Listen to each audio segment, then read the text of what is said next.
What is up, everybody? Welcome to the Action Network podcast presented by BetMGM. I am your host, Chris Raybon of the Action Network. This is your NFL Week 19 betting preview, aka your Super Wildcard Weekend betting preview. We're going to talk our favorite sides, totals, props, all that good stuff, money line, underdogs, and of course, crack open our six-pack of Against the Spread bets with the help of my co-host, the Prime Minister of Degenerate Nation, Stuck. What's going on, brother? What's going on, man? Fun week 18. I think we ended up on the wrong side of variance in a couple games. Ravens was kind of brutal. They had two Steelers recovered both fumbles and then hit a long bomb, and then Ravens can't get into the end zone late. And then the Panthers. I mean, God, I'm just so happy I don't have to bet the Panthers again. A touchback on a clear touchdown. And they score another touchdown to cover, but it gets called back to illegal formation, and they can't cover, even though they only allowed 9 points. And then I had Jeff Driscoll ruin my under by throwing two Hail Mary bombs in the final 5 minutes. But some easy winners too, and that'll happen. I'm excited for the playoffs. Who cares what happened last week or in the regular season? It was a good season for us, but last season was last season. I think, as no one ever has said, but I'm saying it now. Excited to get into Wildcard Weekend. After we break these games down, only 7 more football games to break down. So excited to get into these. Excited to enjoy the weekend. I'll be with you, and hopefully some of you guys who are listening or watching on YouTube, if you're in the New York, New Jersey area, will be in Hoboken Saturday and Sunday. Free drinks. We'll have lots of those. Sweat all of our bets together. It's all free. Drinks are free. You just gotta RSVP. Link will be in the episode description. Yeah, man, I'm excited. That it was a movie last year when we did it, and so I'm looking forward to doing it again. Again, that's the Shepherd and the Knucklehead in Hoboken, New Jersey. For anybody that's interested, again, all of the information will be in the episode description, but do make sure you RSVP because these things do fill up. That's the one thing. We can only fit as many people as they allow us to. So please RSVP if you are interested, and it'll be Stuck, me, Kerner, Simon Hunter, Millman, Nick Giffen, all your favorite action experts. So if you ever wanted to give us some shit about any bet you tailed us on that didn't hit, you could do that too. So looking forward to seeing y'all, and again, appreciate y'all for listening, and whoever comes out, appreciate y'all showing love there as well. Doors open 4 p.m. Both days, Saturday and Sunday. But should be exciting. Your, favorite action personalities and DeBundo will also be there. Yeah. Nah, shouts to DeBundo.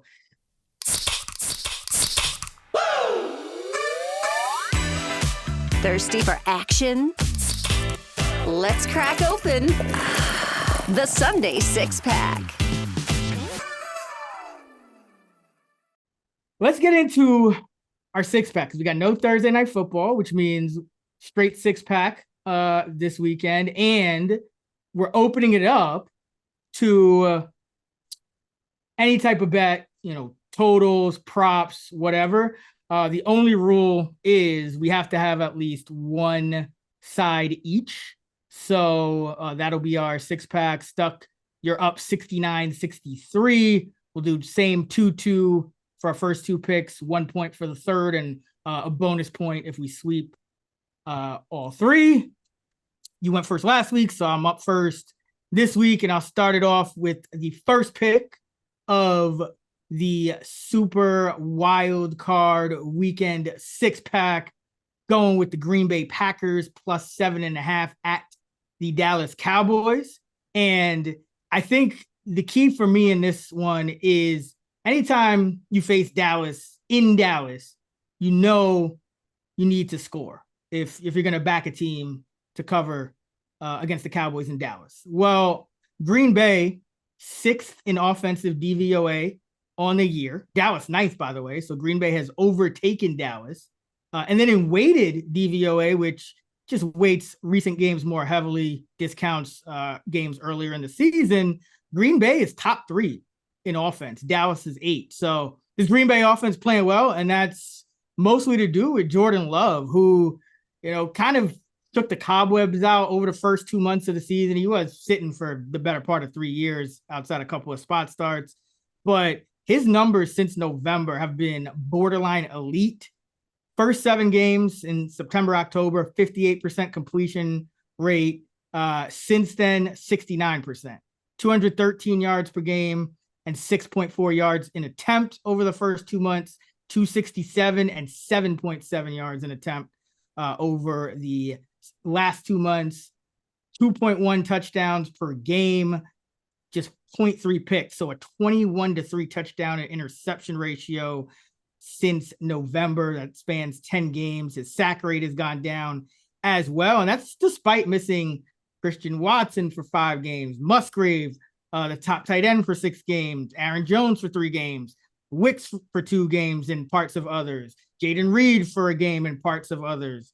Even Dobbs left last game. So Love has been doing all this with a rotating cast of receivers. The O-line is held up, tied for 7th in pass block efficiency since week 9 per PFF. And both tackles, Rasheed Walker and Zach Tom, grade out in the top 25 among 83 qualifiers in terms of pass blocking. And, so Love has got protection. And this Dallas pass rush, it's been good, but not dominant, at least by the numbers. They are 8th in sack rate, 13th in sacks per game, and 16th in pressure rate. So Dallas, obviously they're going to be able to get pressure, but, this Green Bay O-line should be able to hold up. And Jordan Love also has done well against this kind of scheme. We all know Dallas plays the most man coverage in the league. They got Deron Bland and Gilmore on the outside, but Love's passer rating 13 points better against man coverage than against zone coverage this year. And, obviously Dallas has been a juggernaut for the most part at home, but you just got to score to keep up with them. And I don't think Green Bay is going to have too much of a problem with that. They've done this all year going on the road. They're 3rd in the league in points per game on the road, just over 25. And if you're looking for a trend, wild card or divisional round, single-digit road dogs on Sundays, 46, 16, and 1, 74% against the spread since 2003, covering by 4.4 points per game on average. I think Green Bay can hang here. I think this is too many points. I think this line should be 5.5, 6, just that maybe a hair inside of 6, but you could round it to 6. So Love getting the 7.5 with Green Bay. Yeah. Unfortunately, this would have been my first pick, but you took it. Nice. This is the side that I like the most by far this weekend. Just to add on, Love, who ended up finishing top 5 EPA among all quarterbacks, among 33 quarterbacks with at least 100 dropbacks since week 11, he's 2nd EPA plus completion percentage over expectation, only behind Purdy. Same time frame since week 11. 18 touchdowns, 1 interception, 70% completion percentage, 7.7 yards per attempt with a ridiculous 0.26 EPA per pass play. He's just been unbelievable. Prescott's been right behind him, but you said it. This Dallas team, look, I've only faded them since that. I said I don't want to get in front of this Dallas train ever since I saw what they did coming out of the bye. The only time I faded them was against the Bills. Luckily, that worked out. I'm fading them here. I took the 7.5 as well. I think this line should be closer to 6. And the Packers offense, yeah, they can keep up. They're playing just too well right now for me not to take this. I also could see McCarthy making a boneheaded clock management or just in-game decision to cost Dallas points.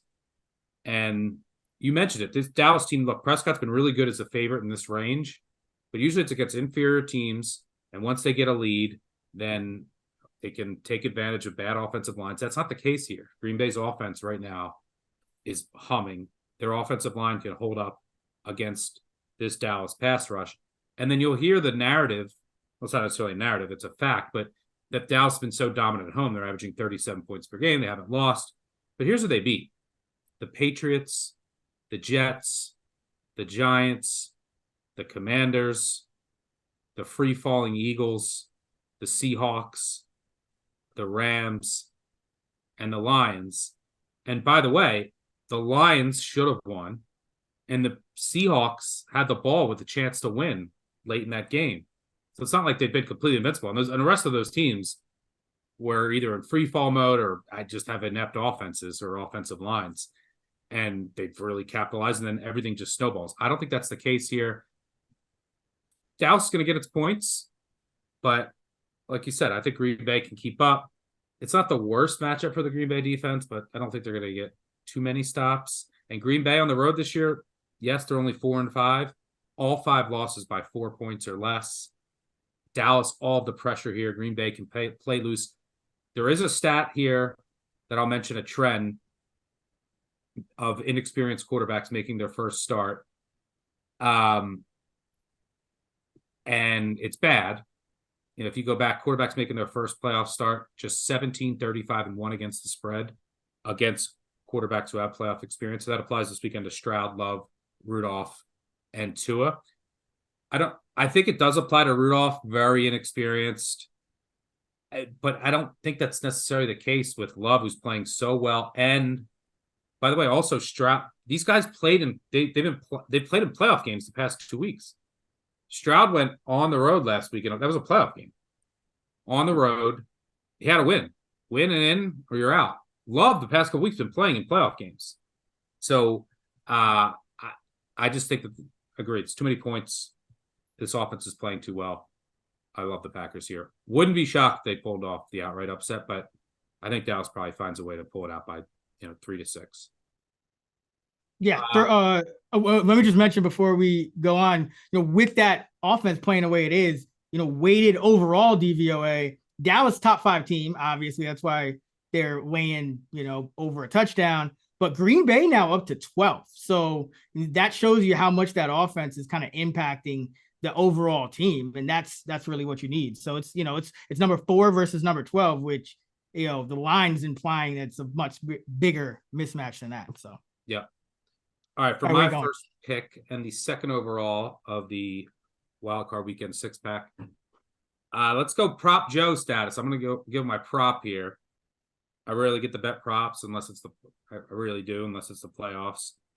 And I'm going with Cade Otton, Monday night. Cade Otton over 21.5 receiving yards. That's the official pick for the 6-pack, but I split up my bet in 3 because I'm going to explain all 3. Over 21.5 receiving yards is one I like the most, but I also played over 2.5 catches and longest catch over 11.5 yards. So I'll explain all 3 here. Number 1, the Eagles cannot defend tight ends to save their lives. On the season, they allowed 4.8 catches on average and about 50 yards to tight ends per game. That includes the Dolphins game. Dolphins don't use tight ends, and they had no yards in that game. But since week 8, they've had injuries on the back end. Matt Patricia took over. The defense is lost. Everyone's out of assignment. There's injuries. They're 31st in EPA per play on defense since week 9. But since week 8, the Eagles have allowed opposing tight ends to average 5.8 receptions for 58 yards. Also, with the big plays, and Otton, who has get over 11.5 longest reception, and Otton, the Eagles, for what it's worth, have allowed 22 completions on the season in 17 games of at least 12 yards to opposing tight ends.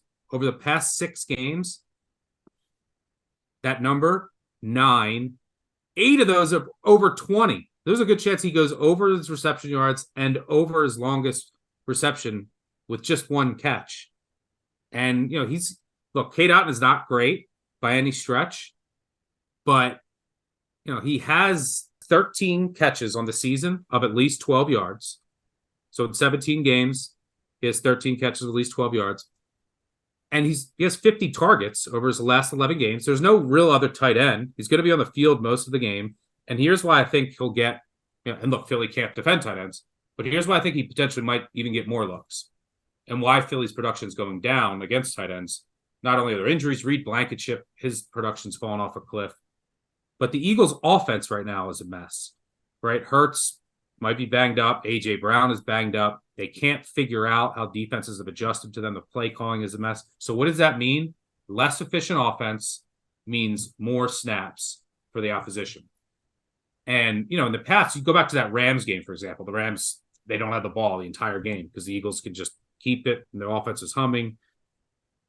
But not only that, when the Bucs do have the ball, Baker's banged up.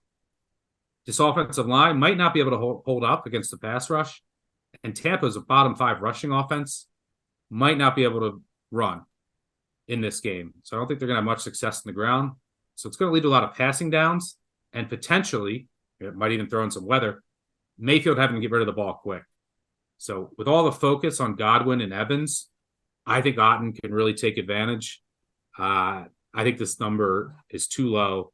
So I'm going over 21.5 receiving yards. I also played some over 2.5 catches.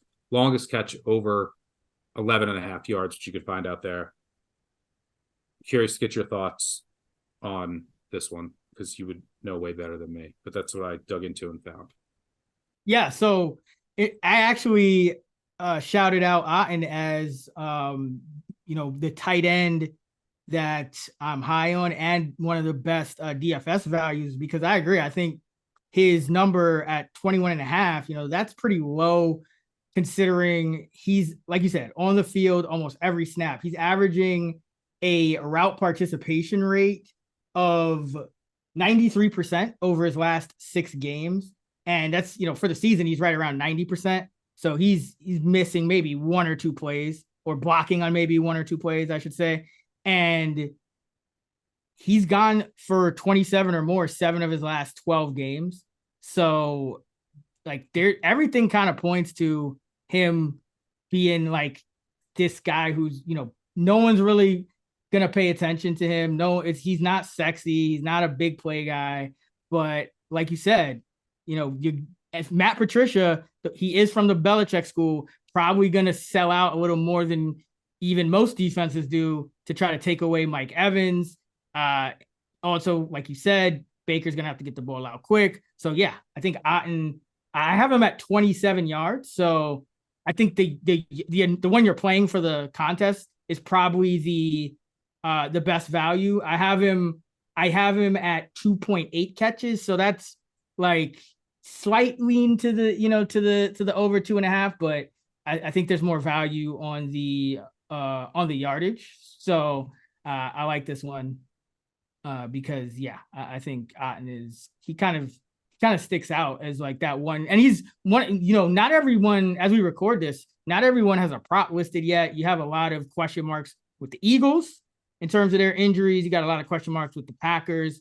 So, Otton is one of the few receiving props that I think, early in the week that shows value. So hopefully, as you guys are listening to it, you can get this before it moves too much. But yeah, I do like it. And I was actually curious before we move on, just your general thoughts on this Eagle team. Because the one risk with Otton is we're kind of expecting the Eagles, to be in a slightly positive game script, I guess. But I mean, what do you think the chances are the Eagles just don't have A.J. Brown, don't have Devontae Smith, banged up Hurts, bad what do you think chances are the Eagles just face plant here? Not that Otton couldn't still hit his number, but just in general, I'm just curious. Yeah, I think that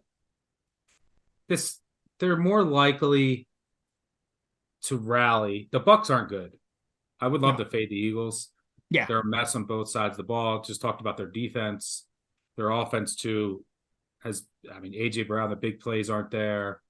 Hurts has declined. They can't figure out how to pick up a blitz. But this team went to the Super Bowl last year.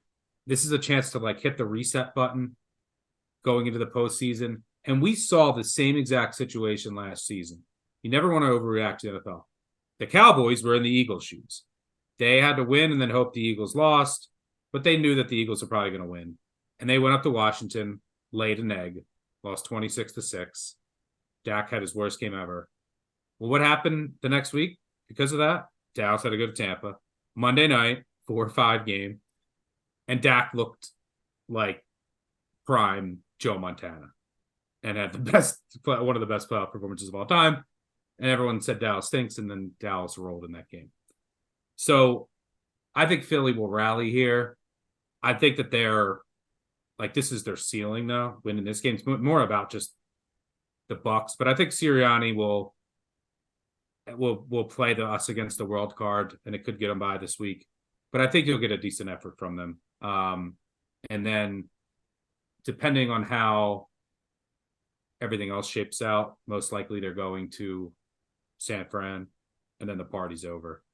But I will say, if they do lay an egg, Sirianni might be out the door. But I think you're getting a good effort. I still think the Bucs can win this game, especially given the injuries, which is we'll talk about. I guess we're talking about it now, but we'll talk about our money line dogs later. And I'll be going with Tampa there. All right, let's go to my second and the third overall pick of the Super Wild Card Weekend 6-pack, going with the Miami Dolphins +4 at the Kansas City Chiefs. And I just think the market is overreacting to, Miami and the can't beat good teams, and they've got a couple injuries on defense. I still think this is too many points. Yeah, I mean, they got a lot, but all right. So, and I'll talk about that, but I just think this is too many points, even with everything going on with Miami. Because first of all, now Miami outgained Kansas City in that first meeting, 292 to 267, lost on a fluky Tyreek Hill fumble 6 and whatnot.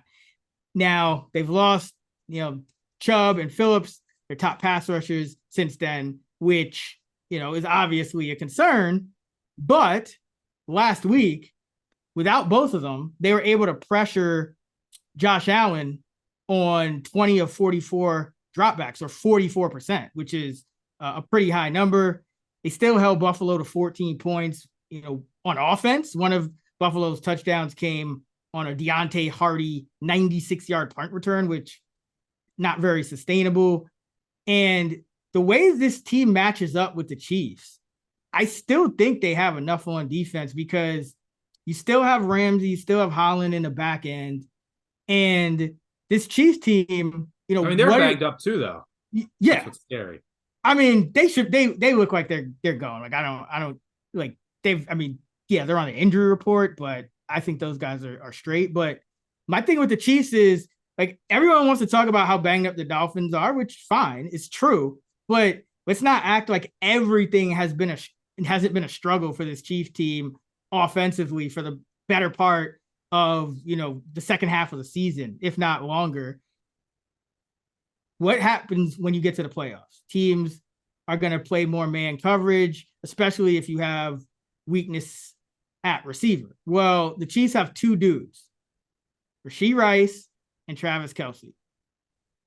Miami, in that first meeting, held Rashee Rice to a season low 17 yards on 2 catches. They just put Ramsey on Rice, take him out. Yeah. Bracket Kelce. And then Kelce, they held Kelce to a season low 14 yards. Yeah, they bracketed. Right. So you're taking those two guys away. You showed you can still get pressure last week without your top pass rushers. You showed that you could still, be competitive against a high-powered offense in Buffalo on the road last week. And Patrick Mahomes averages a full adjusted net yard per attempt less against man coverage than zone for this exact reason. After Kelce and Rice, it's Justin Watson's like their best receiver against man coverage. That's not going to cut it. And for all the defense, for all your losing on defense for Miami, you didn't have Achane in that first matchup. And this is going to be a game that it's going to be forecast in the single-digit temps, double-digit mile-per-hour winds.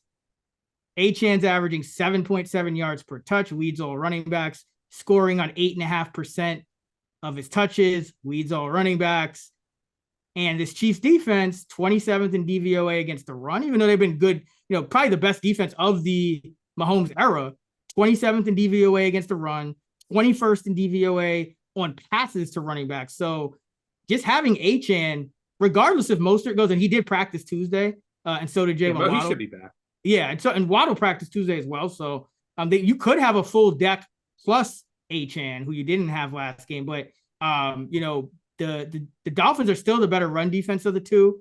Achane is unlike any other player in this league in terms of what he can do explosively right now from the running back position. His 7.7 yards per touch, that's nearly 2 yards per touch more than Christian McCaffrey. So just to put it in perspective. Now, obviously you expect them to regress, but that just shows you what a big weapon they were missing. So I just don't, when I look at this matchup, like if all things being equal, like a healthy Miami, I would have power rated about 1.5 above Kansas City with all the injuries and everything that's going on, and Kansas City being at home on long rest or with the rest advantage because most of the starters didn't play last week. I still make this around like just inside of a field goal. So I just think this line of 4 is too many points. I think Miami's a live dog in this spot. This Kansas City offense, like if they have to score, like Miami's still explosive. You still got Tyreek. You're gonna have Achane. If Kansas City has to score more than 21, and they're averaging 21.8, the lowest of the Mahomes era, they're 15th in the league. If they have to score more than like 21, all bets are off, period. So I like Miami here. And trend-wise, wild card road dogs by a touchdown or less, 30-18, 63% against the spread over the last 2 decades, covering by just under 2 points per game. So give me Miami +4. Yeah, I like it now that this has gone way up. I like the Chiefs at the end of the opener, -1.5. Kudos to anyone who got that. I did not. But yeah, this has gone too far now. It's even with all of the injuries, and yeah, with Mostert and Achane, I think they're going to come out, run heavy game plan. You can run on the Chiefs, take some shots off of play action. I do worry a little bit about Miami in cold weather, but you're going to see a lot. They're 0-10 straight up since 2017, below 40 degrees. It's a warm weather team, but they went up to Buffalo in the playoffs last year when it was cold. McDaniel, remember, he was wearing the shirt that said, "I'm not cold." And they had Skylar Thompson. They lost 34-31 to the Bills. So they were in that game. So, but I worried the Chiefs obviously more familiar with the conditions. They obviously got the rest last week while Miami got more injuries. You lost Van Ginkel. Good. We'll see, like the whole secondary, and Howard's still going to be out. Howard is an overrated loss. Yeah, it might be an addition by subtraction. Like him and Apple are equal. Howard is washed. So as long as you got Ramsey, because I agree, you can take Ramsey, put him on Rice, bracket Kelsey, or you can be like Kelsey's washed and just you could have Ramsey 1-on-1 with Kelsey. But I think they'll probably just take away Rice, bracket Kelsey again. Now, they were able to generate pressure last week because they blitzed a lot, which, especially in the second half, once they started losing guys, which Fangio usually doesn't do, but he didn't have any edge guys left. There's 2 things I'm really interested to see in this game, and then I want to get your thoughts on a prop that I looked at. But one, will Fangio sit back and say, we don't trust your receivers, we're going to take away Rice, we're going to take away Kelsey, try to move it down the field methodically, which the Chiefs have not been able to do efficiently this season? Or is he going to try to blitz to generate pressure? But, you don't really want to blitz Mahomes. But I don't know if they'll be able to generate pressure without that. They are defensive edge rushers for this game. Man, if this is 2017, they signed Bruce Irvin, right? Justin Houston. These guys, Irvin, they signed someone else that's on the practice squad. Ingram. Yeah, Ingram too. But who did they sign? D tackle. Houston was the guy they signed, I thought. Yeah, they signed someone else too. Malik Reed. Oh yeah.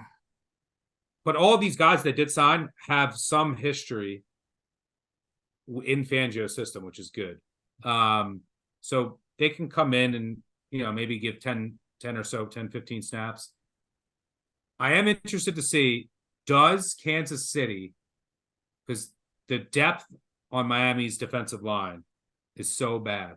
Now they try to address it. They're going to bring in how old is Bruce Irvin's? Like 37. Does Kansas City go hurry up and try to wear out the thin Miami defensive front? I don't know. It's a possibility. Keeps me off the under because the way I see Miami going with a really run heavy game plan. The Kansas City offense is just stuck in the mud, freezing conditions, outdoor wild card unders have been a cash cow in the past. But because I think Kansas City could potentially go hurry up here, and then you could get some Miami explosives, I'm staying away from the total. The prop that I wanted to get your thoughts on is with all these injuries that Miami's had, on the defensive line at linebacker, I think regardless they're going to blitz a little bit more, but they're either do that or they're going to sit back in zones or be blitzing. Pacheco receptions or reception yards, I couldn't decide which one, but shouldn't he have a big game here out of the backfield, like dump offs? Also, you're going to get the full Andy Reid playbook, screens, like which should work against this Miami defense if they're being a little bit more aggressive. But I didn't know if I wanted to split them up, if I wanted to go yards or receptions. Do you have any thoughts on Pacheco? Yeah, I think Pacheco is going to be the centerpiece of the game plan. I think they'd probably be better off just handing him the ball. But he will see essentially the most pass snaps he's ever going to see because Jarrett McKinnon was placed on IR a few weeks ago. So, I know Pacheco's kind of been in and out, but he might, he was playing, upwards of 55% of the pass snaps, which, he used to be in like the 40% in terms of routes run. So the thing about Miami is they allow the second fewest schedule adjusted targets per game to running backs. And but they played such, I don't know if they're going to play like, well, that's schedule adjusted. So no, but I'm saying like because of all their losses, like last week, they started, blitzing everybody. Well, that actually hurts. So the thing when you're looking for running back receiving props, blitzing is not ideal because what blitzing usually does is it forces the running back to stay in and protect versus go out in a pattern. So you actually, I feel like it's different though with Mahomes, who like never gets sacked and then he'll just buy time and then dump it to him, or throw it downfield. Like I get what you're saying with other quarterbacks, but Mahomes will just find ways, run backwards eight yards, and I'd be curious to see if Mahomes is an anomaly to that.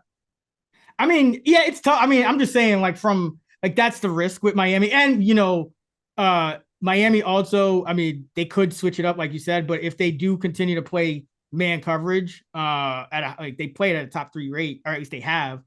That's also not ideal for most running backs. Now, Pacheco, I believe, has actually done well against man coverage. So it really depends. If the Chiefs are going with like heavy personnel and Noah Gray is always in there as the second tight end, then I think it frees up Pacheco a little bit more.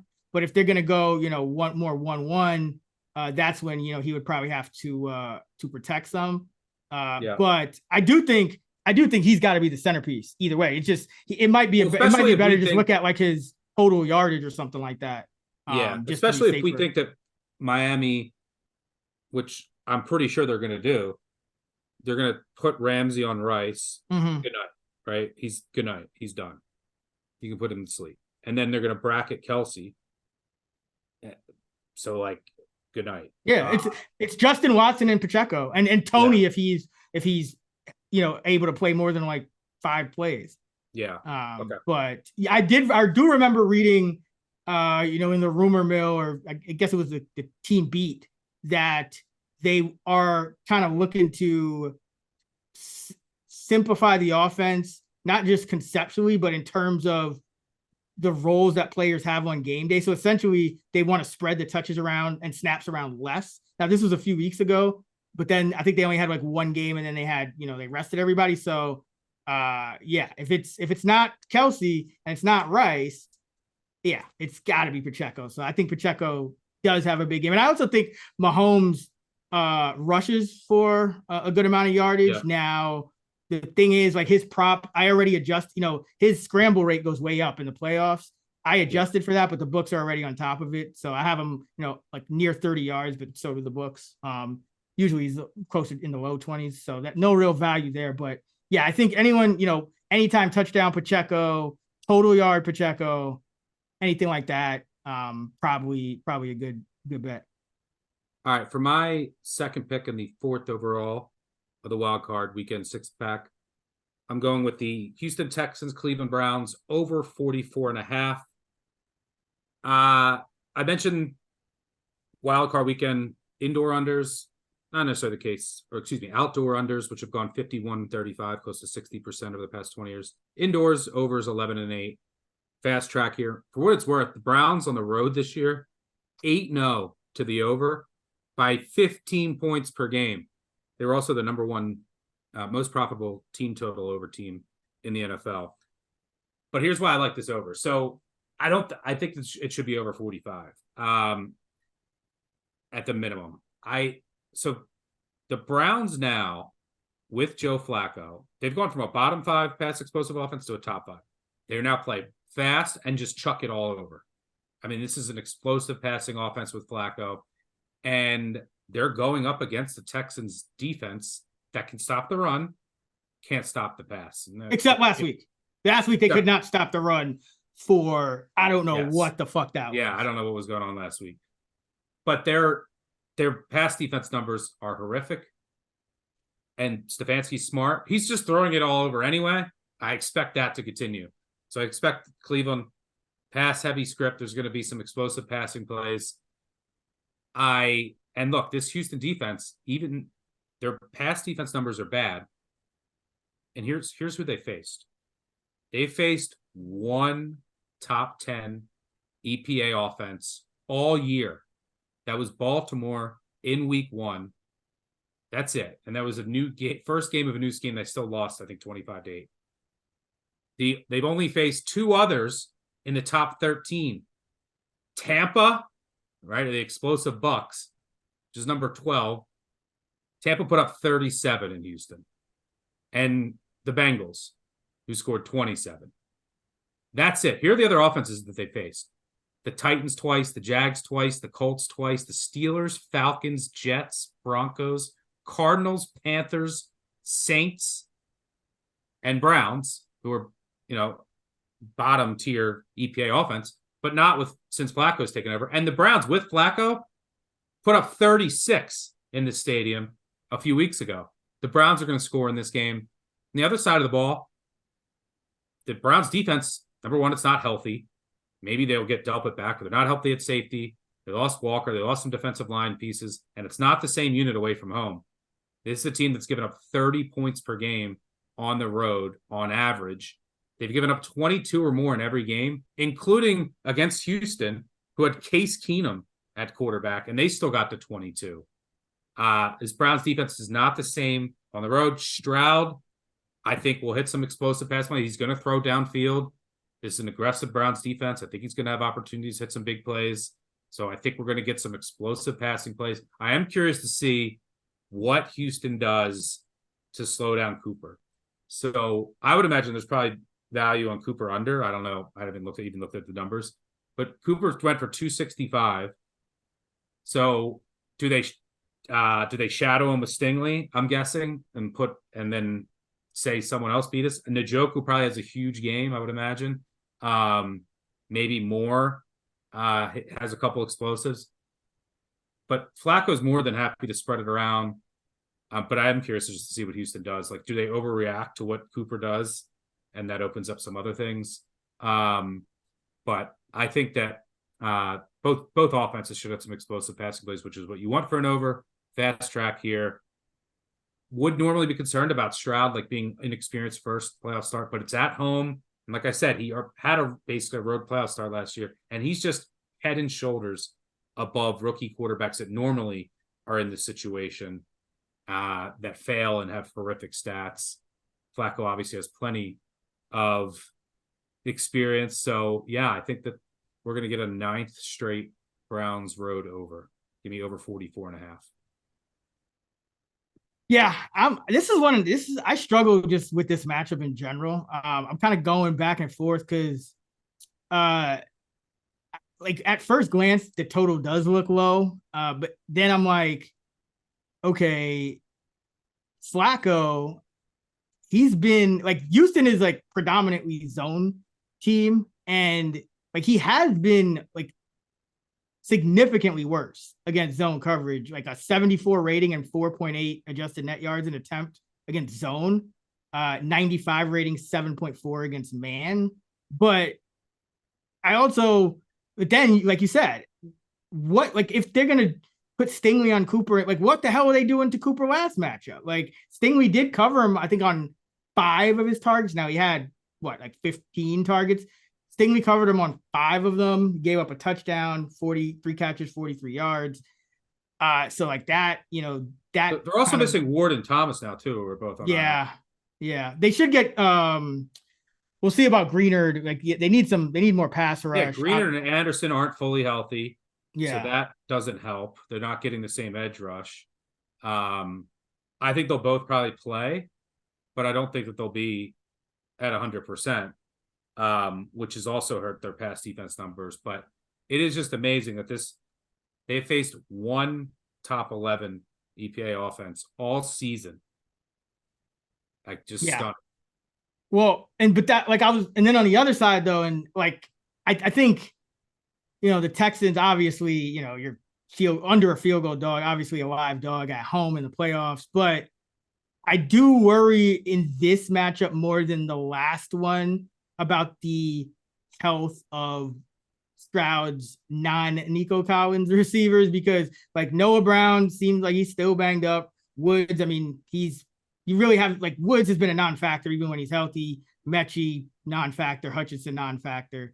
But like with the Browns, you're more equipped to take away Nico Collins than Gus Bradley, who's just going to play cover 3, and they burned it on the first play of the game. So like you're not going to stop Stroud to Nico at this point, but if you can kind of limit it a little bit, where else are you really going for offense? If you're the Texans, I mean, Dalton Schultz, he's not, I mean, you could play, if you play man coverage, I mean, Schultz is not good against man. Nico's great, but you could double him. You could put, Ward is healthy, right? Like Ward should be back, right? Yeah. So like that is what I worry about, and why like I'm not taking Houston on the spread. So like that, it's just like how I'm kind of going back and forth on the total on the side. So like, yeah, it's a tough cap for me. I mean, I guess bottom line, I could see it going either way, but I mean, you got Joe Flacco chucking it deep all day, good for probably a turnover, and you got one of the best quarterbacks in the game on the other side. So can't say I hate it, but yeah, I'm still kind of undecided what I'm doing with this one. All right. Hopefully you don't get no kicker shenanigans though. With Riley Patterson's pretty good, so a lot better than whoever the Texans backup kicker was that time. Yeah. All right, for my third pick and the 5th overall of the Super Wild Card Weekend 6-pack, I'm going with Jaylen Warren under 9.5 carries, and this will be my prop for the show, and this is my favorite prop thus far that I've found. And the reason being is I love when you have like kind of two extreme matchups kind of meeting, because I think that makes it harder for the market to kind of properly adjust. And that's usually where you find some value. So on one hand, you got this new look Bills offense.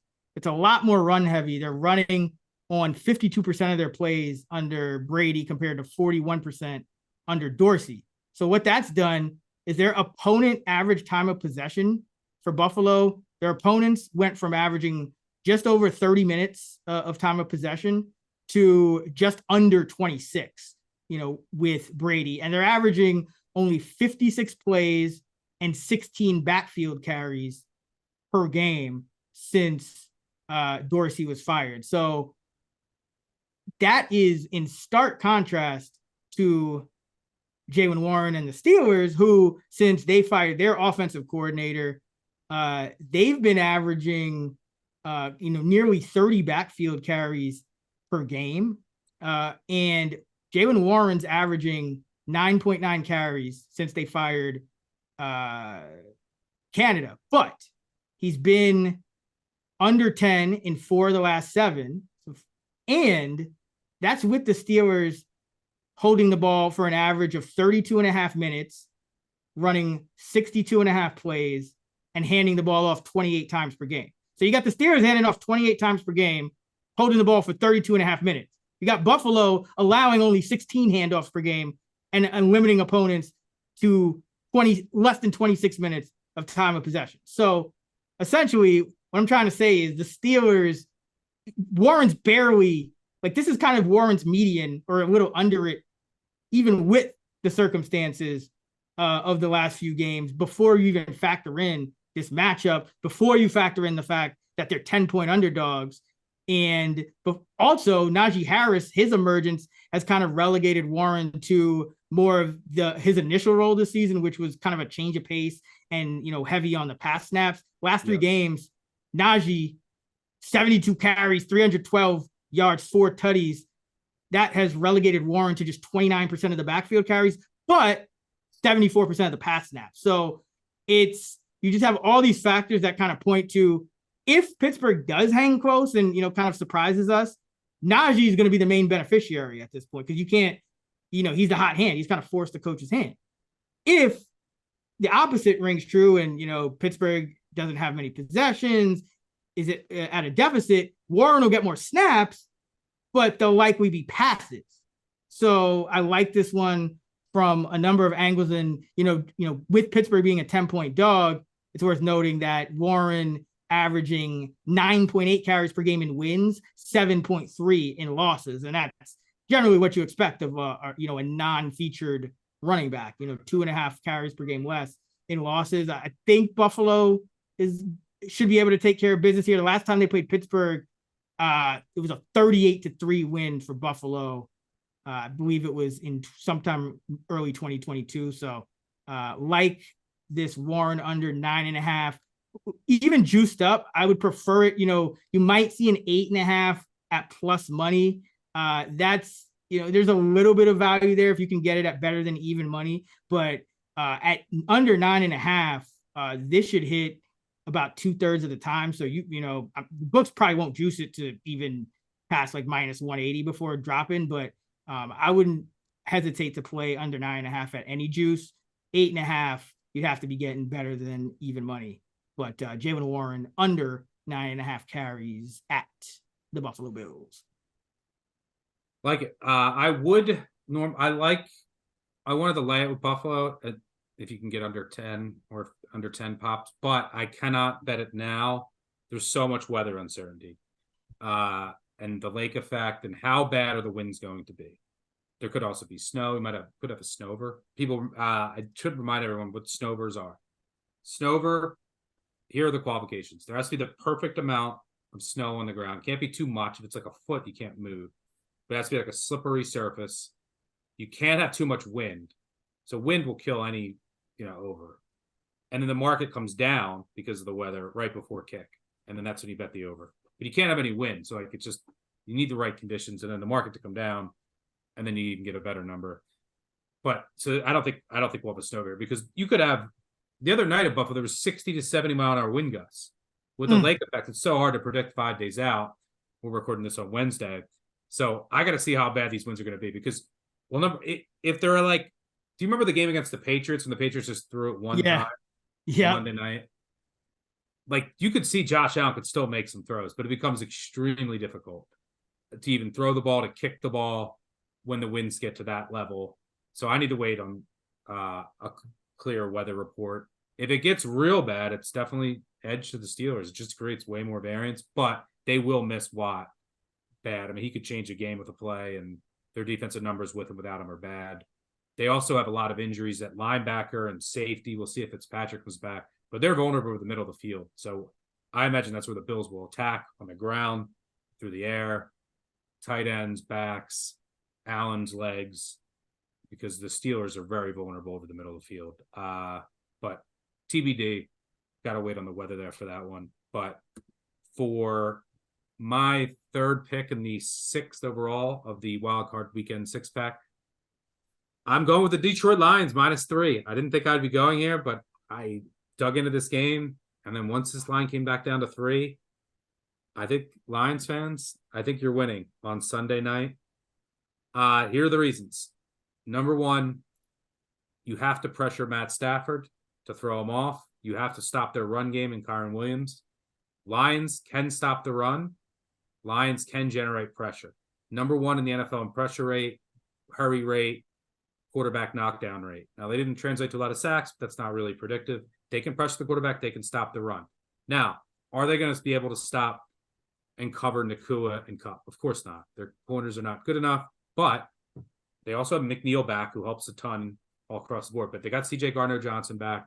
The Rams are going to hit their plays. But Stafford, 43% completion percentage under pressure. I think they're going to pressure him. The crowd is going to be an electric factory. It's going to mess with the snap count. You're going to probably get a couple extra calls here. And on the other side of the ball, the Lions have just as big of an advantage, I think more so than the Rams, because the Rams can't get pressure. They can block Donald. And I don't see how this Rams defense is going to get many stops. And then the wild card, special teams. The Rams special teams are going to be the reason that they exit the playoffs. I've said it all season. They will give away something on the road in their impoverished special teams. They're going to miss 2 kicks. They're probably going to give up a big return, get a punt block. Something will happen, which you cannot overcome on the road. But I think Lions can stop. Kyren Williams can pressure Stafford enough to get enough stops, and which should be a higher scoring game. And I don't see how the Rams generate many stops because they don't get pressure. Goff's indoors. And with their scheme that they play, Goff should be able to pick them apart, Laporta or not. They also should be able to run the ball on the Rams.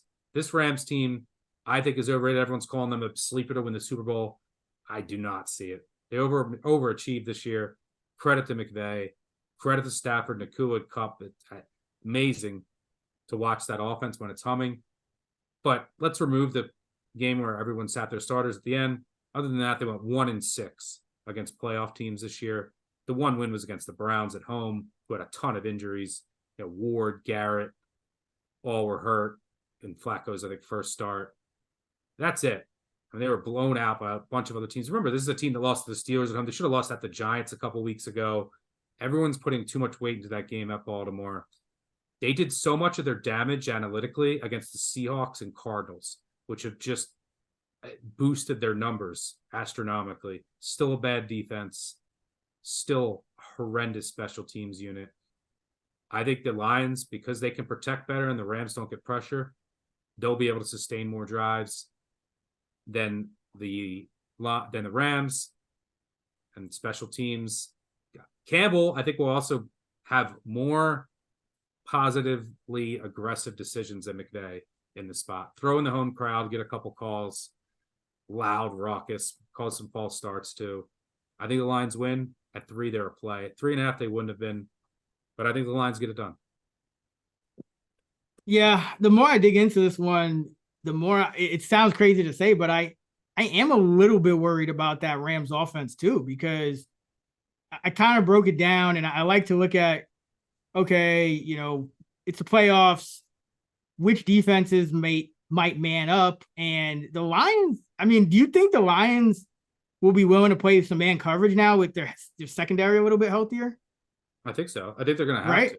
Yeah. Because they've been kind of in the top half of the league anyway. But if you look at Stafford and this receiving court against man versus zone, Stafford over a yard per attempt better versus zone. Yeah, if you don't pressure Stafford and you're in zones, you're done.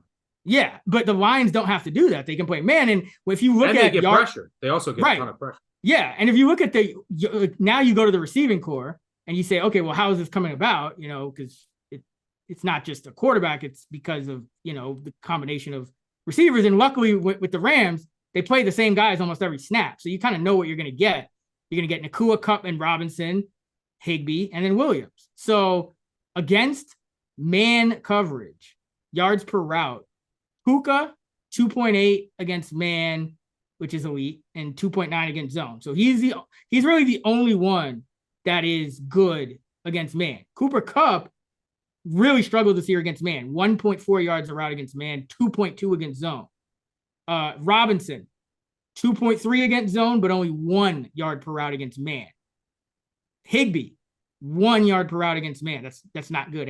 We want to try to get to like 1.5. So 1 is bad, and he's better against zone too, as most tight ends are. And then Kyron Williams, not a major pass catching threat, but he can do it. He averages just under 1 yard per route against zone coverage, which is not great, but they don't necessarily need it. But against man coverage, negative 0.2 yards per route. So essentially, your main threat would be Nacua. If you're playing man, you could double him. I feel like your strength still is in if you top in the slot, you have Branch, you have Johnson. So your best secondary players are kind of inside. Tup has not been good against man. So I just wonder if the Lions, like you said, they'll probably give up some plays by doing it, but I just wonder if they say to hell with it and just come out in a man-heavy scheme, live with the couple of explosives and have confidence in their offense against like you said, a defense that doesn't get pressure to just outscore whatever explosives they allow by playing man. Because the more I look in it, I do think Detroit is the right side here. But it's the Lions, so they'll probably find a way to blow it. Yeah, that's the only thing. It's I was kind of surprised to see you pick them because I'm like, ooh, man. And I feel like I've heard your voice in my head all year just saying these Lions are not fraudulent, but overrated. But like I said, their defense could help them. I don't think that they can't beat the 49ers or the Ravens, but with McNeil back is huge and CJ Gardner-Johnson back is huge. Just getting those 2 reinforcements back is massive. Hutchinson's playing a lot better too, just overall. Towards the end of the season, he's getting a ton of pressure. But I think pressure and stopping the run, which is the basis of the McVay offense, with that home crowd, special teams advantage. And then the other side, Rams can't pressure Goff, and he should be able to pick apart this defense, and they should be able to run it. So give me the Lions laying only a field goal at home. Yeah, I might have to join you on here the more I think about it. Any thoughts on the total? It's 51.5. Sharp. I'd lean over, but it's so, on the under. I'd lean over, but it's so high. You just need everything to go right in a playoff game where teams could be tight. Coaches could get conservative. You also have the Campbell 4th down variance. And the Brett Maher variance for the for the Rams. That's they're missing at least 1 kick. It's just, do they get a punt block or some other ridiculous to give all the points back? I think it's about right. I wanted the over, but 51.5 is tough. Yeah, and like you said, that crowd, because really we're expecting both of these teams to be able to score. But if your cap is correct, I think the Lions actually could win big. But it could be because the Rams don't score, and you mentioned the crowd, you could get a lot of false starts and just things like that, kind of prolonging and backing up drives and things like that, missed field goals. So yeah, I think there's the most sharp action we've tracked on a total this weekend is 4 sharp moves as of Wednesday afternoon on the under 51.5. So for what it's worth. But all right, that is going to do it for our Super Wildcard Weekend 6-pack. To recap, Stuck has Cade Otton over 21.5 receiving yards. The Browns Texans over 44.5. Lions -3 at home against the Rams. I have the Packers +7.5 at Dallas. Miami +4 at Kansas City. And Jaylen Warren under 9.5 carries at Buffalo. All right. That was our Wild Card Weekend 6-pack. Now it's time for our Coach's Pep Talk. This sucks and it's horseshit. But I'm too polite to say anything because I'm a class act. This week's Coach's Pep Talk comes from actor Will Ferrell, and let's dedicate it to the Kansas City Chiefs offense because it's been a struggle, man. So I hope it continues to be a struggle for one more week, and you get the earliest Mahomes exit, although I'd be fine with a Miami loss by 3 as well. But I think it'd be a little funner to see Miami advance just because we've seen Kansas City do it every year. And this version of their offense But then we got to see like, the Dolphins play the Bills again. I mean, you got to beat them at some point, right? Like third time. Well, I have a Bills future. I'd rather. Yeah. I know, but the Bills just match up very well with the Dolphins. Yeah, they do. So we get. I think I'd rather see Chiefs. Chiefs by the Chiefs always, whenever they're laying over a field goal, they never cover. They usually would. Chiefs by a field goal is like such a likely result in this game. Like Dolphins are up 4 late. Mahomes leads a drive, Butker field, or it's tied and Butker hits like a 57-yarder to win it. Yeah, after some referee shenanigans. Yeah, Chiefs by 3 is very likely here. All right, let's. So we're obviously not going to do favorite total of the week because we did that in. Well, totals were eligible, but I guess we have. Well, yeah. So favorite total of the week, if you want to go off the 6-packs, is Stuckey's Browns Texans over 44.5. That's the only total in our 6-pack. No teasers, not really a lot of spreads that you can kind of tease through the 3 and the 7 this week. You got a lot of numbers where I think you're better off just playing them straight up. Yeah, if you wanted a teaser, the only real option would be Dallas down, but the total's high, so it's not ideal. And then with Houston up over 3 and 7, but not a good teaser. I'm not playing any teasers. Yeah, I think it's better. You're better off just, kind of capping them and betting them one, individually. All right. So that means with no teaser and no total segment, we're going to jump right into our Underdog Moneyline Parlay. But first, as a reminder, the Action Network podcast is presented by BetMGM, and you can use bonus code ACTION when signing up to get up to $1,500 paid back in bonus bets if your first bet loses. For new users in Arizona, Colorado, Illinois, Indiana, Iowa, Kentucky, Louisiana, Maryland, Massachusetts, Michigan, New Jersey, Ohio, Pennsylvania, Tennessee, Virginia, West Virginia, and Wyoming. Terms and conditions apply. Must be 21 or older. Gambling problem? Call 1-800-GAMBLER. All right, Underdog Moneyline Parlay time. We could do this at least one more week. Maybe next week, fewer games. Maybe we'll do like just favorite long shot. But for now, we'll go dogs. Who do you like? Mentioned it earlier in the show. Bucks. Just a lot of variance with the Eagles. Like what's going on with their play calling, the locker room, then the injuries, like who's healthy on their offense. I show a little bit of value in the spread too.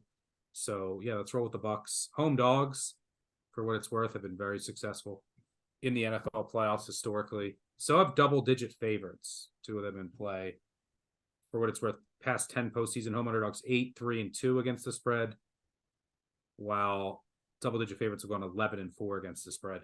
A lot of times people want to take the double-digit dog in the playoffs, but usually there's a reason why they're a double-digit underdog. Yeah, let's go with the Bucks. Where are you going?